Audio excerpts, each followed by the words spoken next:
तारा बिकल देखी रघुराया, दीनी ज्ञान हर लेनी माया। तारा विकल क्षितिजल पावक गगन समीरा, क्षितिजल पावक गगन समीरा। पंचरचित अति अधम शरीरा, क्षितिजल पावक। भावार्थ: तारा को व्याकुल देखकर श्री रघुनाथ जी ने उसे ज्ञान दिया और उसकी माया अर्थात अज्ञान हर ली। उन्होंने कहा, पृथ्वी, जल, अग्नि, आकाश और वायु, इन 5 तत्वों से यह अत्यंत अधम शरीर अर्थात नीच शरीर रचा गया है।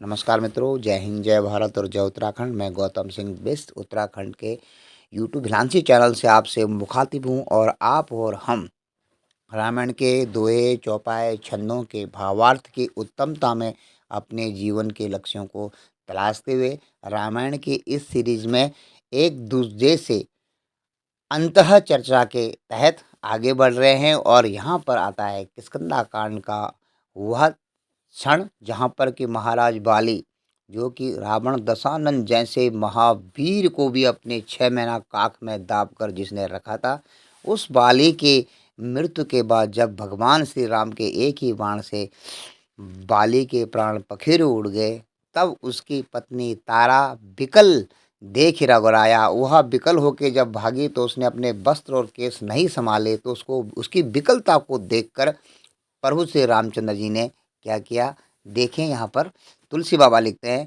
तारा देख बिकल रघुराया। तारा को बिकल देख करके, बिल्कुल बदहास देख करके दीन ज्ञान हर लीनी माया, प्रभु श्री रामचंद्र जी ने उसको ज्ञान दिया और माया का हरण हो गया। तो यहीं पर यह भावार्थ, यह चौपाया ही सिद्ध कर देता है कि जैसे आपके अंतर में ज्ञान का प्रकाश उत्पन्न होता है तो अज्ञान का अंधकार विदा ले लेता है। तो उसके अंदर से जो माया का अंधकार था वह दूर हो गया, उसको हर लिया भगवान ने। और प्रभु श्री रामचंद्र जी अगले जो दोहे के जो लाइनें हैं उनमें कहते हैं, छित जल पावक गगन समीरा। हे तारा, तुम क्यों इतनी चिंतित हो रही हो? छित जल पावक गगन समीरा, पंच रचित अति अधम शरीरा। पृथ्वी, जल, अग्नि, आकाश और वायु, इन 5 तत्वों से यह अत्यंत अधम शरीर रचा गया है। इन 5 तत्वों से यह शरीर रचा गया है। आपके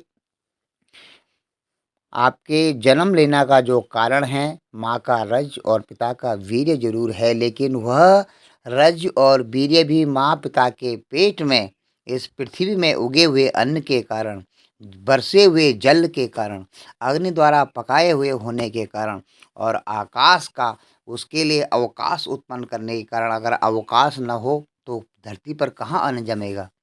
इसलिए आकाश ने उसको जगह दी जमने के लिए, और वायु ने उसको प्राण दिया, प्राणवायु जिसे ऑक्सीजन कहते हैं। अग्नि ने उसको पकाया, जल ने उसको अपने अमृत रूपी जल से सींचा और पृथ्वी ने उसको उगने के लिए जगह दी, तभी वह अन्न उगा।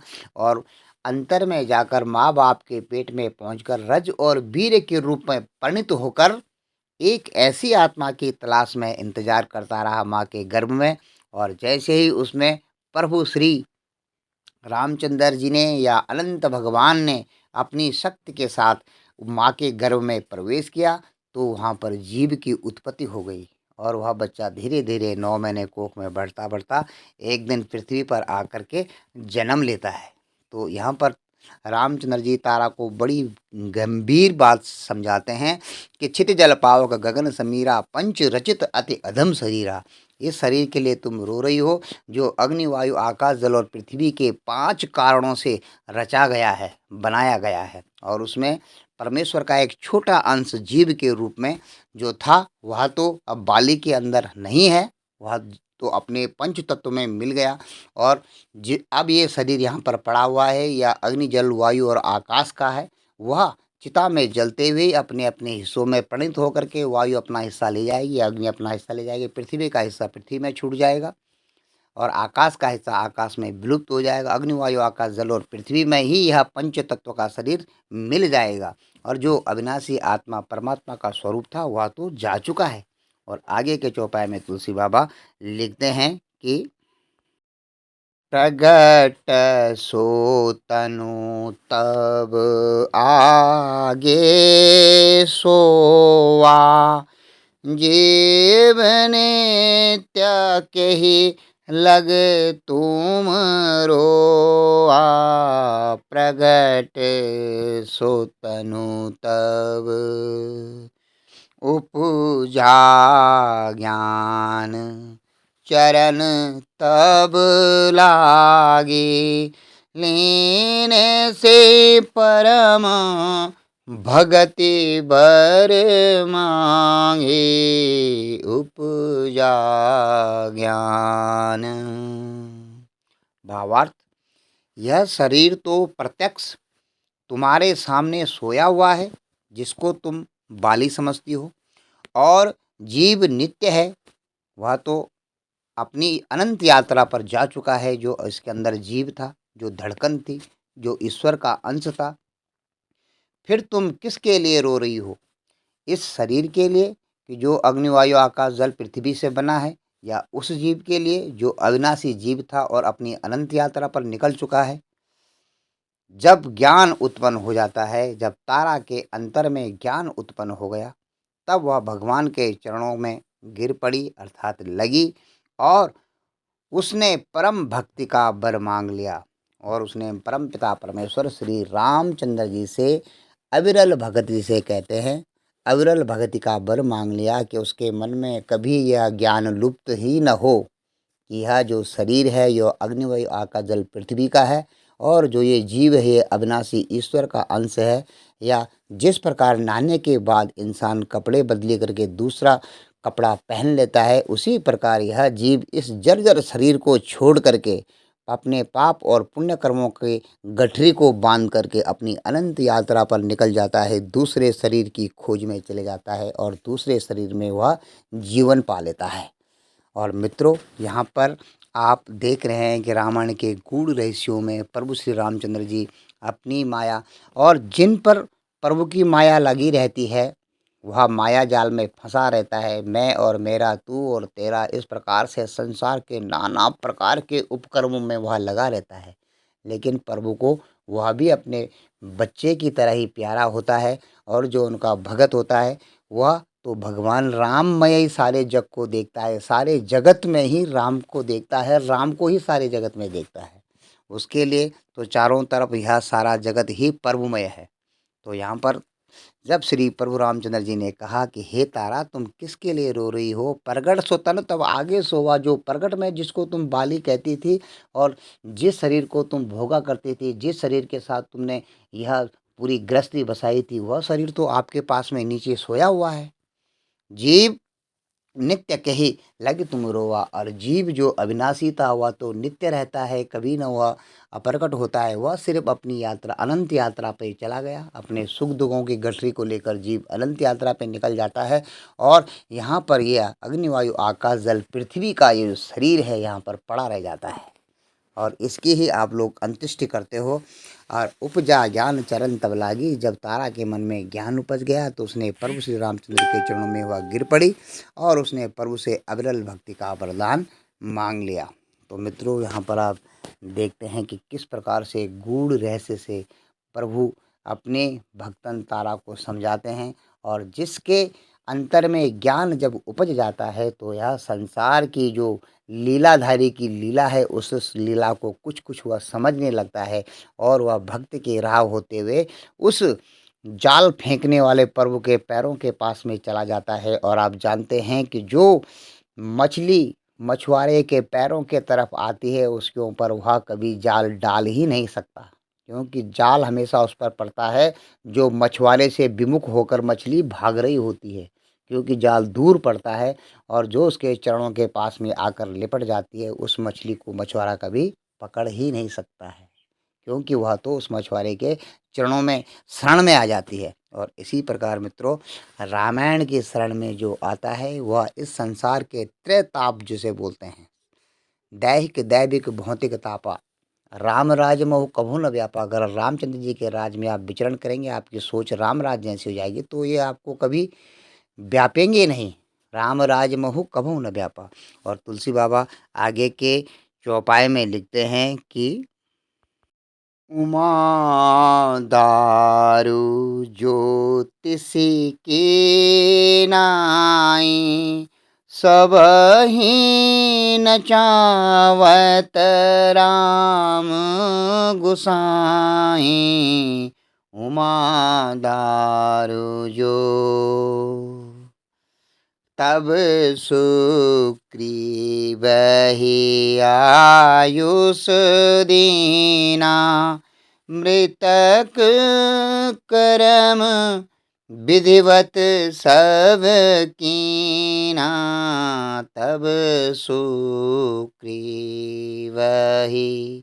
भावार्थ, शिवजी पार्वती जी को जो कथा सुना रहे हैं उसी कथा में शिवजी कहते हैं कि हे उमा, स्वामी श्री राम जी सबको कठपुतली की तरह नचाते हैं अपनी माया के फेर में। और तदंतर श्री राम जी ने सुग्रीव को आज्ञा दी और सुग्रीव ने विधिपूर्वक बाली का सब मृतक कर्म संस्कार किया। नमस्कार मित्रों, जैसे कि आप जानते हैं कि ये कथा, ये जागवल्क्य मुनि भारद्वाज ऋषि से ये कथा प्रयाग में कह रहे हैं और वे उस कथा का बखान कर रहे हैं कि जिस कथा को शिवजी ने पार्वती माता को अमर कथा के रूप में जो राम कथा सुनाई थी उस कथा का वर्णन कर रहे हैं।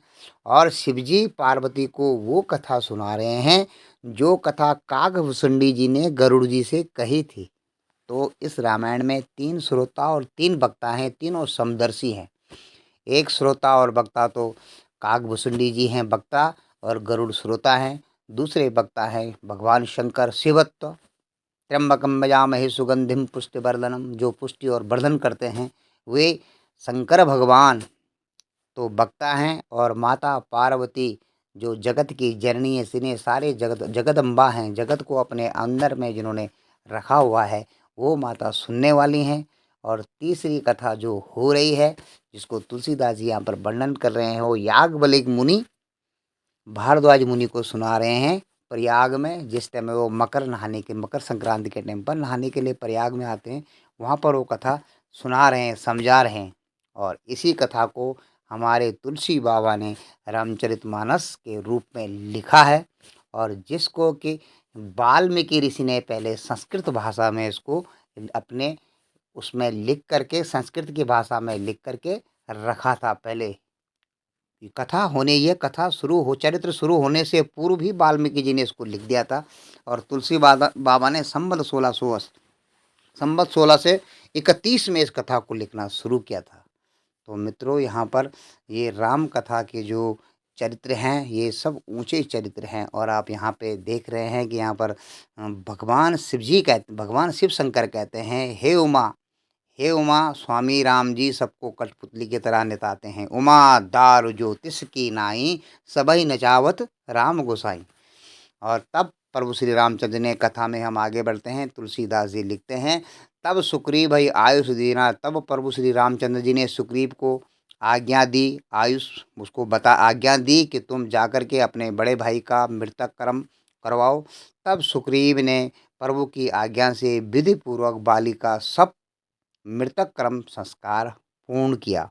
और यहाँ पर ये जो चित जल पावक गगन समीरा पंच तत्व ये अधम शरीरा पंच रचित ये अधम शरीरा जो है यही इस संसार के मूल में होने वाला सत्य है। जो मूल में रहता है वो सत्य यहाँ पर रामायण में बताया गया है।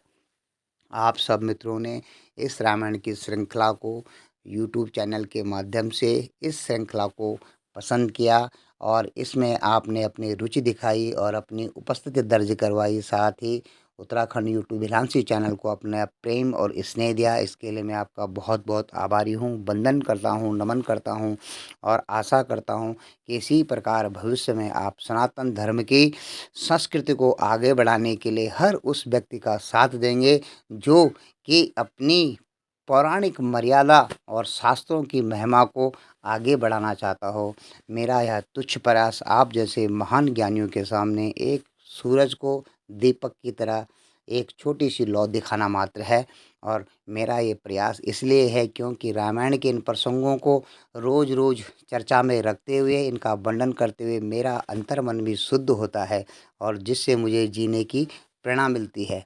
पहले मैं इस कथा को अपनी माताश्री को सुनाया करता था, लेकिन अब माताश्री इतनी वृद्ध हो गई हैं कि वे अंतिम समय में मोक्ष के करीब हैं। उनको मैं भागवत कथा भी सुनाता हूँ और अब वे इसको नहीं सुन पाती ही। नहीं तो अब मैं इस कथा को यूट्यूब के माध्यम से आप सब मित्रों तक पहुँचाने की एक छोटी-सी कोशिश कर रहा हूँ। आशा है आप सब लोगों को यह चीज़ पसंद आएगी और इसके लिए मैं आपका जीवन भर आभारी रहूँगा। वंदन करता हूँ, नमन करता हूँ, अभिनंदन करता हूँ। जय सिया राम। प्रभु श्री राम आपके जीवन में उत्तम चरित्र भरे सुख समृद्धि से आपकी नाती संतान और पूत संतानों को सुखी रखे और अपने कर्मवश आप जिस भी योनि में जाएं, भगवान रामचंद्र आपको अपने चरणों में स्थान दें। जय हिंद, जय भारत, जय उत्तराखंड, जय सिया राम।